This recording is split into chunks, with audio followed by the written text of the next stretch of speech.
to infinity and beyond. What's up, everybody? It's Roger and James here from Infinity and Beyond, presented by DisKingdom.com and DisKingdom.com. In this episode, we're going to be talking all about the latest update coming to Disney Magic Kingdoms, which they did a live stream last week, kind of giving us a lot of information. They teased it, but they can now say pretty much that The Lion King is going to be coming to the game.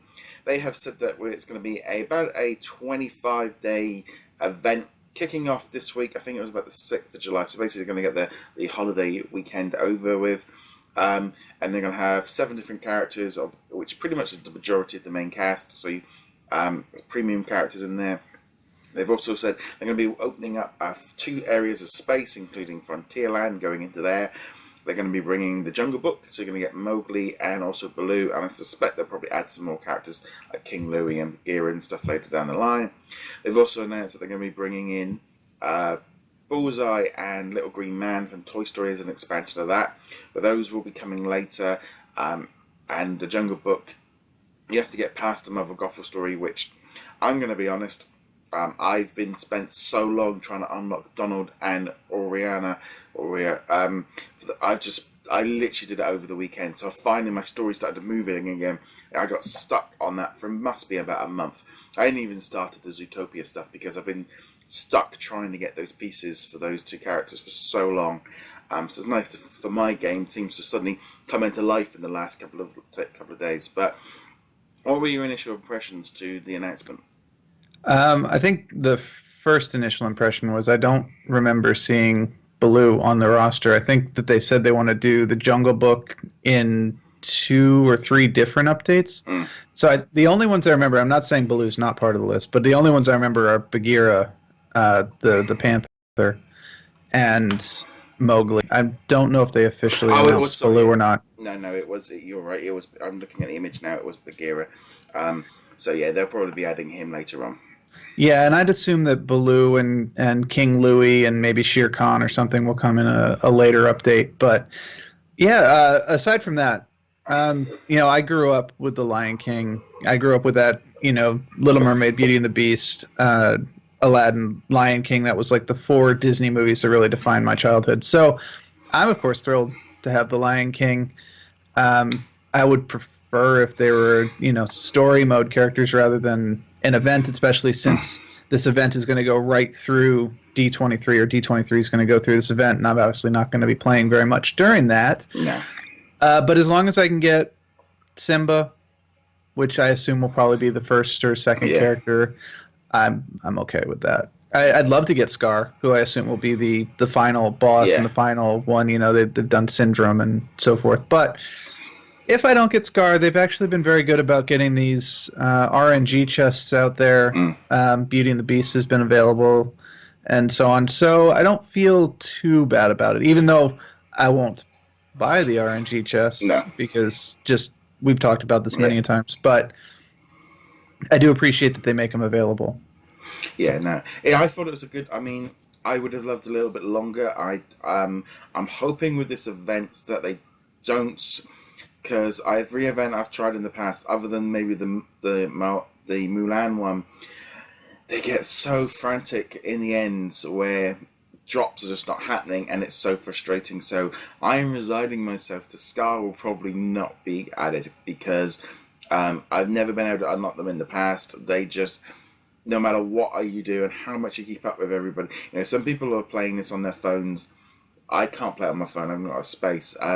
So I only check in 2-3 times a day, and it's not enough to keep on top of the quests and stuff. So, right. As far as the premium characters, you got Zazu and also just looking Rafiki. Here, Rafiki. Rafiki. Yeah, I can never pronounce. I always want to say Rafiki. The monkey. As in the big wrestler. Too cool. So so Zazu is 180, where Kifi is 275. So he's a bit. It's in line with what we've found in the previous, the last couple of events. Beauty and the Beast, I think, is what they're going to be using as their their template. There are going to be 2 bundles that we saw previously with the Beauty and the Beast ones, which seem to be a good way of doing it. I'm just going to bring out some information there on that one, but they generally, I think those bundles, are a good way of getting the characters because they're usually half price. They'll chuck in some different items as well, and so that always helps with things as well. So I mean, Right. I'm hoping, to be honest, we like what happened with Beauty and Beast, where we get like Timon and Pumbaa pretty quickly, and then you kind of probably stuck on like Nala for a while before eventually kind of going any further. I do hope that they fine-tuned it a little bit, because from what I remember, the Beauty and the Beast event, the first 2 or 3 phases of it we got done with very quickly, and then we had like a waiting period where we're just kind of sitting there going, I'm not really doing anything, I'm just picking up tokens and leveling up my characters. And then you get to that final phase where you're just like, oh my god, I am never going to get Gaston because I need to do everything in 5 days, and that's why a lot of people don't get him. Obviously, it's their money tactic. They're trying to get you to spend money to rush things and boost it up faster, but no, I'm not doing that. No, there is that line between making these games, that frustration point of, I just need I'll use some gems to get it. But it was getting to the point for me where, when you're doing these 12-hour, 15-hour missions and things were constantly not dropping, it gets to the point where you actually go, you're sort of throwing your iPad at the floor and going, no, I remember getting like that with a gas. I'd loved the Beauty and the Beast event, but I got to that point where I'm like, no, I'm not, because I've fallen for this with Frozen. I am not doing this again. I will probably buy those bundles because I have this, I mentioned in the past, throwing in a few bucks here and there on this game because I enjoy playing it daily, so therefore I don't have a problem with spending a little bit, but I'm not going down the whole kind of, I feel like I need to have a deal, and the bundles are usually kind of pretty good to kind of get you going on that, and they kind of speed you through the event a little bit better as well. Oh yeah, and definitely for a person like me in this case, where I will not be able to check on it very often for about 5 or 6 days, having those bonus characters does make a big difference. I've got enough gems to get either one of the characters of my choice. I can't get both of them with my current stock, but I'll probably end up getting both of them. The other advantage I have over you is I have almost every single story character unlocked. I'm missing 2 of the Zootopia characters, and that is it right now. Whereas, as you said earlier, you're stuck on Mother Gothel and everybody who's unlocked after that. And it does make a difference, because that gives me 5 or 6 more characters. Actually, probably like 2 or 3, because not everyone does anything. But 2 or 3 more characters getting tokens over the course of 25 days is huge. For me, I think the only ones now, I think the Zootopia ones, like Mother Gothel, are about the only 2 that I haven't unlocked from the main roster yet. So I'm doing all right, but I got stuck on those, and it was amazing. Like looking on some of the Facebook groups, there's quite a few people that were having the same issue of being stuck there for so long. But anyway, they've also announced a number of changes that are coming to the game. They're adding more Merlin spells.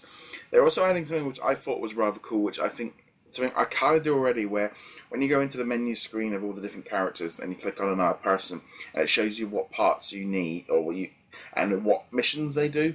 They're really expanding that, and they're going to be showing who's doing what, and you're going to be able to set people out on missions a lot easier from there, which I think, for me, that's great, because I've been doing that, like I said, the last 3 weeks.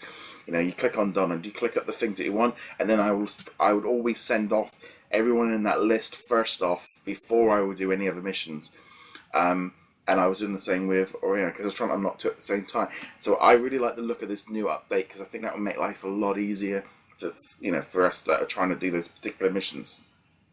Yeah, anything they can do to make it easier for us to say, okay, these are the characters that I need to do these missions to get these tokens, and I can do it from right here. Just click, click, click is great, because before you had to click on it, you pick the character, and then it'll take you to the mission select, and you click on the mission select, and then you have to go back into the whole character list, and then you pick up the token one again, and so on and so forth. It's a whole bunch of unnecessary clicks. And if they can streamline that, that's huge. And then on top of that, adding in some more Merlin spells is great. I think they're adding the one where you can find the treasure chests that are scattered around. You pay like 200 magic, which is the in-game currency, not the premium currency. And at this point, having leveled so many characters and just focusing on tokens at this point. I have so much magic that I could probably just be like, yeah, just show me where all the magic chests are. I'm fine with that. You know, they definitely seem to, you know, the game is keeping improving. You know, it feels like, I know, like, since the last update, you know, the for example, happiness is a lot easier to get hold of. You know, I was only ever getting, you know, parades during the event. Now I'm getting parades pretty much daily, so that's helping things up a bit. But generally, as a whole, you know, it definitely looks like they're taking this seriously. I even actually saw a television commercial for this game the other day. Really? Yeah, That's interesting. On one of the music channels over here. And I'm like going, you know, this company, they're taking this seriously. You know, this is, you know, and this is the advantage of when they do outsource to a company that is willing to put some time and money into it. You know, because this game has had much, you can tell the difference between like this and Disney Crossy Roads and some of like the Disney interactive games, which get released and barely get an update. You know, this is the 12th update coming up, and they just continually making this game better. So, like, two things about that. One, I think if we've looked at the projected sales charts for these, this is one of the biggest moneymakers for Disney outside of some of their Star Wars ones, which is obviously huge. And second, I think the content updates are coming at just the right amount of time. Maybe a little bit too slow for like the hardcore fans, but they're coming at just the right amount so that when they come around, I'm like, you know what? I've been playing this for more than a year now. It's been several months since I dropped any money on this game. Sure, I'll go ahead and buy Rafiki or Zazu because it doesn't feel like it's a major. I've probably dropped like $50 on the game by this point, but it was spread out over the course of a long time, whereas, say, some of the contemporaries are constantly running events, so you're constantly like, well, I just dropped $20 on this game last week to get a character. Why am I buying another character for that? And it's like, so that it's spaced out so that you don't really feel like you're getting ripped off. You're still getting value for your money, even though you've probably put more money into it than you meant to. Yeah, I mean, I think in general, I think there was a lot of expectation that this was Lion King was going to be a story mode rather than an event, which I think the event probably raised more money. I mean, it's like Zootopia. Zootopia is a prime example of something that had that been an event, I would have been probably done with it by now, and I hadn't even started because, you know, and you know, when they do a story update with like Zootopia, it's essentially been locked away from and if you're starting it, you could be 6 months away from that content, which feels, you know, on one hand it's great for people that have been playing a long time, but at the same time, you know, if you're a new player or you've only been playing a couple of months, you know, you'd be like, why am I not playing this? Why can I not get there? And it is, you know, I've been playing this game for a year and I still haven't got it. Yeah, and I mean, that's the advantage, of course, the story content. Zootopia, there's no pressure to get Nick or Judy or Chief Bogo. And so there's not much pressure on us as players to buy Flash, the premium character in this. And I suspect that, you know, whoever ends up being premium characters among the new characters that are on the way, from the non-event characters, that is, you know, there won't be any pressure to get them either. Whereas Rafiki and Zazu, since they are going to make this event easier for people, there's definitely that pressure. And then, of course, they will be gone after 25 days minus these treasure chests. So, yeah, there's definitely, this is what the company wants. They're going to be like, you need to buy these characters or else you might not get Scar. You might not get whoever the second to last character is. I think the other thing as well is, for me, I always think, like, when you see the bundles that when they come up for these events, and they're like $1.99, $2.99, $3.99, something like that, what it does is it looks cheap. Yeah. You know, when I see Maximus and Jack Sparrow coming up at $9.99, or, you know, I remember even, you know, Hands for $17.99, you know, you see something for $2.99, $3.99, something like that. I'm like, oh yeah, and I get a big stack of coins, and I get this, and I get that. That is what makes a difference. Whereas, you know, seeing $9.99, like, no, I won't do it. And it's just that flat out. You know, if Maximus was $3.99 on a special deal, I'd pick him up, but I'm not going to do it at that price. And, you know, there's probably a certain amount of, like, what's the word? They're doing that on purpose. You know, you don't need to get Jack Sparrow. He's a story character. You don't need to get Maximus. He's a story character. You can eventually, if you really, really want them, you can build up enough gems through watching ads or leveling other characters up and get them on your own.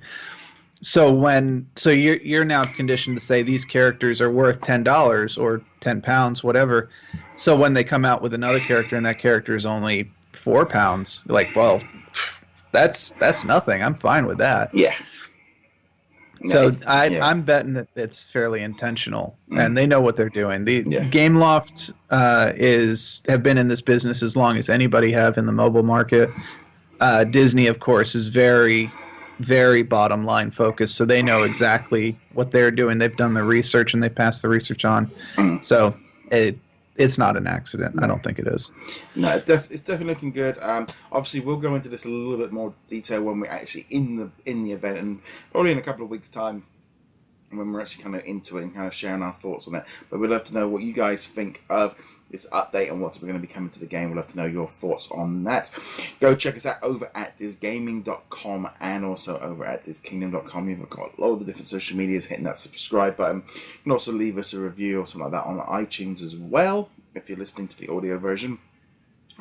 Quick note, it's the beginning of a new month, so I'm giving away a different game this month. So this month I'm going to be giving away a season pass of Guardians of the Galaxy, the Telltale game. So that's July's, and you'll find all the information over at thisgaming.com/giveaway.